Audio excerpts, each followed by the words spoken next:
Thanks very much, Nate. Let's turn to the federal election, which is now on the home stretch, and Coalition campaign spokesperson James Patterson joins us now. Welcome back to the show, James. Good morning.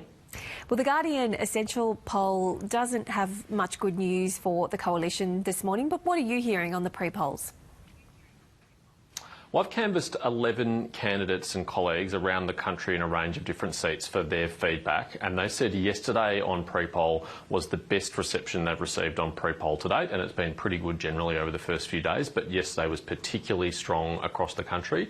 We're very encouraged by that. We think the Australians who are deciding early and are turning up are very strongly backing the Coalition, but of course there is a large number who've not yet made up their mind, who will be tuning in particularly closely in the next couple of days to make up their mind. And it's critical from our point of view that they understand that we're going to cut their petrol tax by $14 a tank, that we're going to give them up to $1,200 back on their tax next year, and that they will be safer in Australia under a Dutton Coalition government.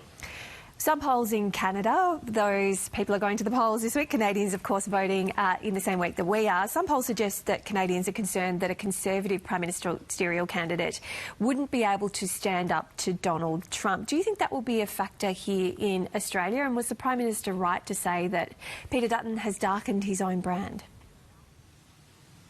Well, there's no need for any Australians to have that concern about Peter Dutton as Prime Minister. He would be a much stronger Prime Minister than the current one and would always stand up for our country to anyone who threatens our interests, and will stand up for Australia, whether that's in our US relationship or any other relationship. I think Peter's demonstrated that over a long career, that he's a strong leader, that he's willing to make tough decisions in the national interest. And if that means standing up to our allies or our adversaries, he won't take a backward step for Australia.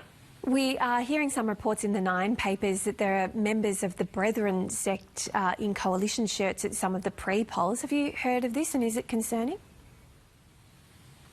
Well, there's no religious test for participation in public life in Australia, and the Liberal Party is not going to start enforcing one. We do not ask our volunteers about their religious beliefs. Anyone who wants to sign up to our agenda to get our country back on track is very welcome to volunteer for us, regardless of their religious background. But speaking about our candidates, I can say that we have atheists and agnostics, we have Catholics, we have Anglicans, we have Jews, we have Muslims, we have Hindus, we have Sikhs. It's probably the most diverse range of Liberal Party candidates that we've ever put forward at a federal election, and that's because we're united on principles of religious pluralism and religious freedom, and whether you have no faith like me or whether you're a person of faith, you're welcome in the Liberal Party. Do they share your values, though, the people within that sect? I mean, has enough been done to vet people who are on the pre-polls? Well, hang on. Are you suggesting that we should interview potential volunteers about their religious beliefs? And is that a test that just applies to this community, or should we apply it to all communities? And are all parties being held to this same standard? I think that would be an extraordinary thing in a country that has no official state religion, that has freedom of religion, that we would say that some people are not welcome to participate in the political process because of their religious beliefs. If you support the Liberal Party's agenda, you are welcome to assist our campaign. You've been quoted also in The Australian this morning concerned about some volunteers in Kooyong. Can you tell us about those concerns? That's right. So The Age first reported, and other media has since picked this up, that an organisation connected to the United Front Work Department, which is the overseas influence arm of the Chinese Communist Party that Xi Jinping has described as his quote-unquote magic weapon, has been directing people to volunteer on the campaign of Monique Ryan in Kooyong. Now, if those reports are confirmed, that could constitute a serious act of foreign interference, which is against the law. And so I think it's critical that the Federal Police and ASIO investigate this, and that Monique Ryan be transparent about what involvement she's had in this scheme. We have contacted Dr Ryan for a response on that story as well. Let's move to Anzac Day now. Do you think a welcome to country is appropriate at an official Anzac Day ceremony?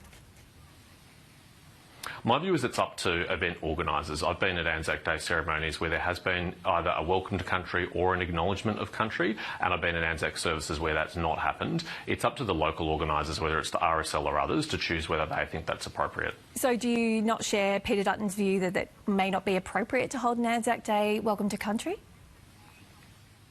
Well, what Peter said yesterday when he was asked is that in his judgment, he thinks probably the majority of veterans don't want to have a welcome to country at these events. But he also said it's a matter for organisers. We're not proposing new legislation or a new law to dictate when there should or shouldn't be welcome to countries.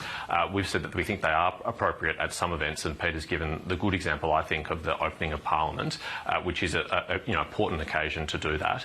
But he's also said he thinks it can be overdone. I think we've all seen events where on Zoom calls people are doing various acknowledgements of country, or at conferences where every single speaker does it, and I think some Australians think that's a bit too much and it cheapens it if it's tokenistic. And so would you cut back funding for community organisations to perform welcomes to country?